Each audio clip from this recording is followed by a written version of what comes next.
কর্ম না ভাগ্য, কোনটি মানুষের জীবন বদলে দেয়? ভগবদ্গীতা কি বলে? আপনি কি কখনো ভেবেছেন জীবনে কেউ অল্প পরিশ্রমেই অনেক কিছু পেয়ে যায়, আবার কেউ দিনরাত পরিশ্রম করেও কাঙ্ক্ষিত সাফল্য পায় না? তাহলে কি সবই ভাগ্যের খেলা, নাকি মানুষের কর্মই তার ভবিষ্যৎ নির্ধারণ করে? অনেকেই বলেন যা ভাগ্যে আছে তাই হবে, আবার কেউ বলেন কঠোর পরিশ্রমেই সবকিছু। কিন্তু সত্যিটা কি? শ্রীকৃষ্ণ, ভগবদ্গীতা এবং হিন্দু শাস্ত্র এই প্রশ্নের কি উত্তর দিয়েছে? আজকের ভিডিওতে আমরা জানব কর্ম আর ভাগ্যের আসল সম্পর্ক কি, কেন অনেক ভালো মানুষ কষ্ট পায়, আর কিভাবে নিজের জীবনকে সত্যিই বদলে ফেলা যায়। তাই ভিডিওটি শেষ পর্যন্ত দেখুন, কারণ শেষের কথাটি আপনার জীবন সম্পর্কে ভাবনাই বদলে দিতে পারে। ভাগ্য বলতে আসলে কি বোঝায়? আমরা সাধারণত ভাগ্য বলতে বুঝি এমন কিছু যা আমাদের জন্মের আগেই নির্ধারিত। জন্ম কোথায় হবে, পরিবার কেমন হবে, শারীরিক গঠন কেমন হবে, জীবনের কিছু বিশেষ পরিস্থিতি, এসবকে অনেকেই ভাগ্যের অংশ বলে মনে করেন। কিন্তু হিন্দু দর্শন ভাগ্যকে অন্যভাবে ব্যাখ্যা করে। শাস্ত্র বলে ভাগ্য কোনো অদৃশ্য জাদু নয়।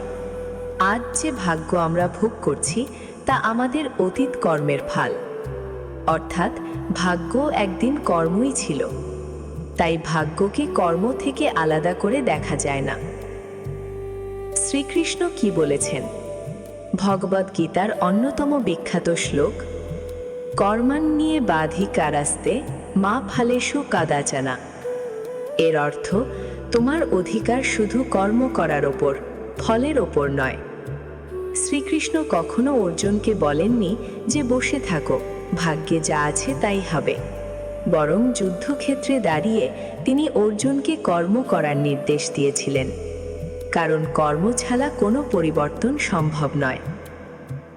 তাহলে ভাগ্যের ভূমিকা কোথায়? ভাবুন, একজন কৃষক দুটি বীজ পেলেন।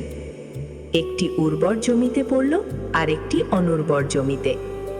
উর্বর জমি পাওয়া হয়তো ভাগ্য, কিন্তু বীজে জল দেওয়া, যত্ন নেওয়া, আগাছা পরিষ্কার করা, এগুলো কর্ম। যদি কৃষক যত্নই না নেন, তাহলে উর্বর জমিতেও ভালো ফসল হবে না। আবার কঠোর পরিশ্রম করলে অনুর্বর জমিতেও অনেক সময় ভালো ফল পাওয়া যায়।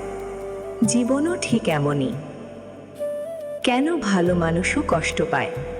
এই প্রশ্নটি বহু মানুষের মনে আসে।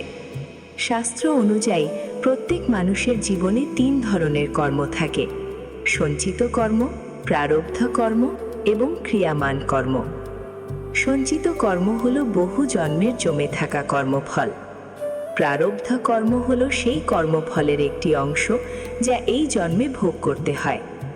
আর ক্রিয়ামান কর্ম হলো আমরা এই মুহূর্তে যা করছি। বর্তমানের সৎকর্ম ভবিষ্যতের সুন্দর ভাগ্য গড়ে তোলে। তাই আজকের কষ্ট মানেই ভবিষ্যতের ব্যর্থতা নয়। কর্ম কিভাবে ভাগ্য বদলে দেয়? ইতিহাসে অসংখ্য মানুষ দারিদ্র্য থেকে উঠে এসে অসাধারণ সাফল্য অর্জন করেছেন।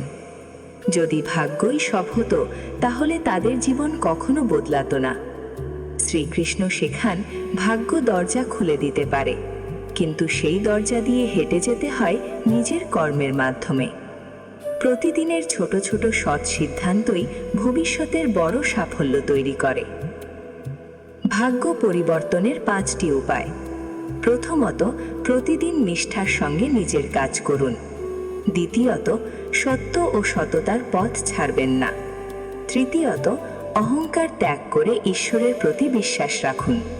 চতুর্থত, নিয়মিত প্রার্থনা, জপ ও সৎ চিন্তার অভ্যাস করে তুলুন। পঞ্চমত, অন্যের উপকার করুন। শাস্ত্র বলে নিঃস্বার্থ সেবা মানুষের কর্মফলকে পবিত্র করে। একটি অনুপ্রেরণামূলক শিক্ষা। ধরুন, 2টি মানুষ একই পরীক্ষায় বসেছে। একজন সারা বছর পড়াশোনা করেছে, আরেকজন কিছুই পড়েনি। পরীক্ষার আগে দুজনেই ঈশ্বরের কাছে প্রার্থনা করল। আপনার কি মনে হয়, ঈশ্বর কাকে সফল হতে সাহায্য করবেন? ঈশ্বর অলৌকিকভাবে অলসতাকে পুরস্কৃত করেন না। তিনি সেই মানুষকেই আশীর্বাদ করেন যে নিজের সর্বোচ্চ চেষ্টা করে। তাই প্রার্থনা কখনো কর্মের বিকল্প নয়, বরং কর্মের শক্তি। জীবনের সবচেয়ে বড় সত্য, অনেক মানুষ নিজের ব্যর্থতার জন্য শুধু ভাগ্যকে দোষ দেয়, কিন্তু যেই মানুষ নিজের কর্ম বদলায় তার ভবিষ্যতও বদলাতে শুরু করে। আজ আপনি যে সিদ্ধান্ত নিচ্ছেন, যে অভ্যাস করে তুলছেন, যে পরিশ্রম করছেন, সেটাই আগামী দিনের ভাগ্য লিখছে।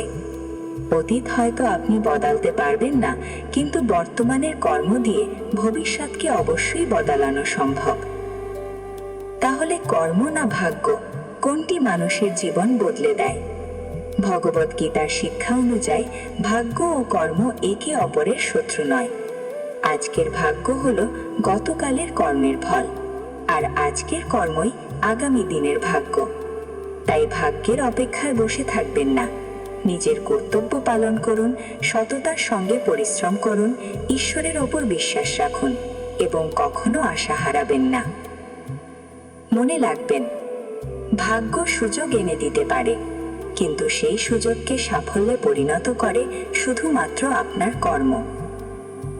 যদি ভিডিওটি আপনার ভালো লেগে থাকে তাহলে একটি লাইক করুন, আপনার মতামত কমেন্টে জানান এবং এমন আরও আধ্যাত্মিক ও জীবন বদলে দেওয়া ভিডিও দেখতে অমৃত চ্যানেলটি সাবস্ক্রাইব করে পাশে থাকা বেল আইকনটি চাপুন।